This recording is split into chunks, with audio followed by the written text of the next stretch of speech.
took money to run the Gay Activists Alliance, rent for the firehouse, supplies, bail money, etc. So the organization hit upon a big moneymaker, disco. Every Saturday night on the ground floor of the firehouse, admission was charged, and I think beer was sold. And GAA's disco night became so popular, it was giving commercial discos a run for their money. And one Saturday night, I invited George to the firehouse. Well, we boogied some, but really didn't stay very long. George was not a gay activist nor a militant.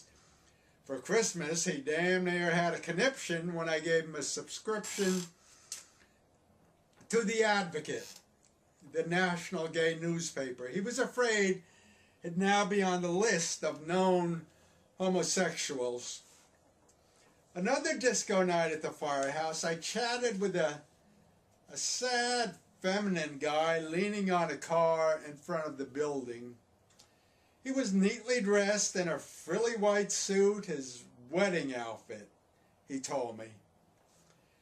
He and his lover were to be married until the lover backed out. I remembered his lover from the meetings, a loudmouth, black suit and necktie guy who obnoxiously interrupted meetings with inane questions and ideas. The duo became the movie Dog Day Afternoon. Robbing a bank's a federal offense. They got me on kidnapping, armed robbery. They're gonna bury me, man. I don't want to talk to somebody who's trying to calm me. Get somebody in charge here. I am in charge. I don't want to talk to some flunky pig trying to calm me, man. You don't have to be calling. What's he doing? Will you get back over there? What are you in there for? Will you get the fuck back there? Get back What's there, he doing? Look at him. Get over there. Go back there, man. Get over there, will you? He wants to kill me so bad he can taste it. I'm always going to kill you. Attica! Attica! Will you? Attica! Attica! You're up to your neck in it, Leon. You're an accessory.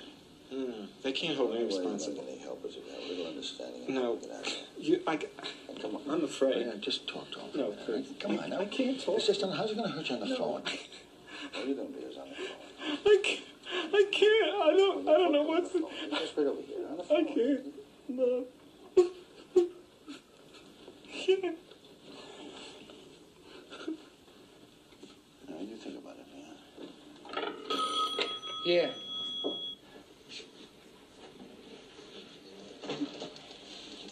He doesn't want to talk to you. What do you mean he won't talk to me? Why? Well, at another disco night, I met a college kid from NYU outside the firehouse. A blonde guy, cute, wearing a white shirt with rolled up sleeves and tan chinos with thick, colorful suspenders. He said his classmates berated him for aping F. Scott Fitzgerald, trying too hard to be the great Gatsby. He swore to me he wasn't doing that. This was the real him. It really, really was. And he was naively kidding himself. Well, we walked around the corner, found a dark alley, and diddled around for a while.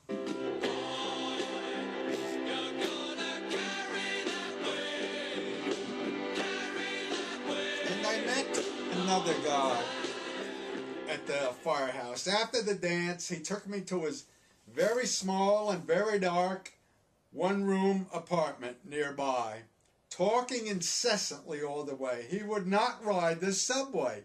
Too dirty, he said. You won't even see rats down there, he told me. Which was untrue, but that's beside the point. And he only ate eggs. They were clean, he said. They had to be. They were in shells. Well, I didn't remind him that those same eggs came from a chicken's ass. Well, he also kept telling me he didn't want to have sex all the time, filling me up and undressing me down to my shorts. and he to his until we both climaxed in our white briefs with me firmly up his butt. I'd say that guy was, slightly out of kilter. Now, Frank Sinatra, in The Detective, investigates the murder of a homosexual man. One scene takes place at the infamous trucks at the docks in the village.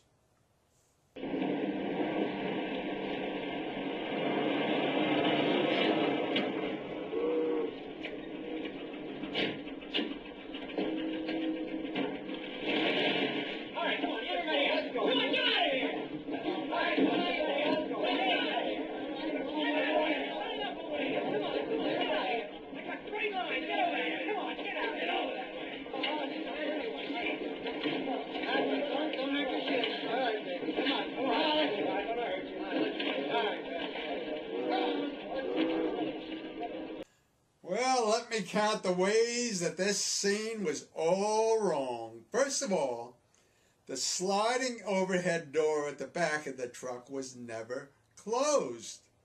I mean, come on, how would guys get inside the truck to have sex and then go back outside when they were finished? It isn't like, say, about 30 or 40 men gather outside the truck and then all at the same time jump up inside the truck and then slide the door down. Didn't happen that way. In reality, there was a constant slew of men hopping up into the back of the truck one at a time, then jumping back down when they were done. It was an ebb and flow, or blow, as the case may be. To sum up, the back hatch was never closed on the trucks. And another thing about that unreal scene was the cops lift the door of the semi and all the guys are laying on the floor of the truck. I mean, that's ridiculous. If any man laid down in the back of a pitchback truck with men all around him, he'd get stomped because it was dark in there. That scene from The Detective was pure fantasy. And I should know, I was becoming something of a regular on the waterfront.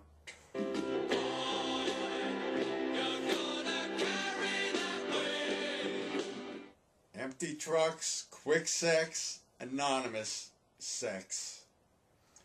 More and more trucks now park there during the day, and more men utilize them at night. For me, oral sex only. Getting it, usually, not giving it, for the most part, but not always.